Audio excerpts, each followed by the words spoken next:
Colonel ওলি আদর্শচ্যুত হয়েছেন জামাতের সাথে যাওয়ার কারণে, এবং সে আদর্শচ্যুত এবং উনি এটাকে আরেকটু স্ট্রং করে বললেন যে মুক্তিযোদ্ধা টার্ন ইনটু রাজাকার।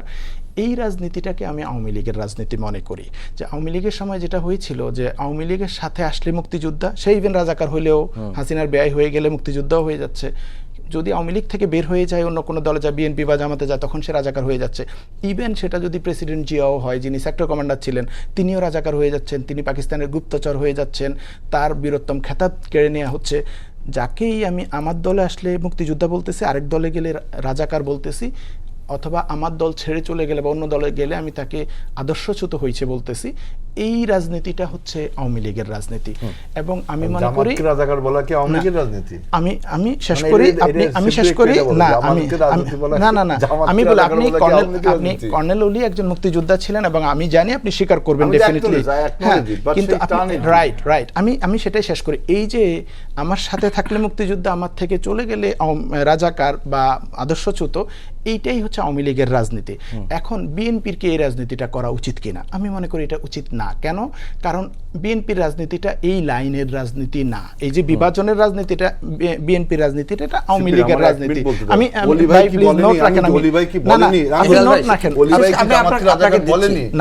আমাদের সাথে আমরা জোট করছি বলে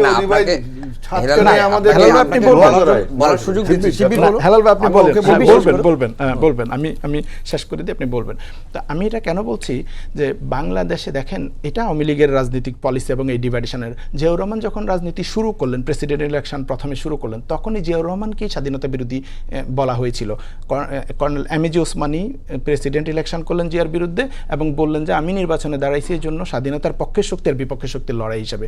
কারণ জিয়াউর রহমানকে উনি বললেন স্বাধীনতার বিপক্ষের শক্তি, এমএজি ওসমানী মুক্তিযুদ্ধের সর্বাধিনায়ক, উনি নিজেকে বললেন মুক্তিযুদ্ধের পক্ষের শক্তি। কেন বললেন? কারণ জিয়াউর রহমান হচ্ছে স্বাধীনতা বিরোধীদেরকে নিয়ে দল গড়তেছেন, শাহজিদুর রহমান বা মশিউর রহমান জাদু মিয়াদেরকে নিয়ে।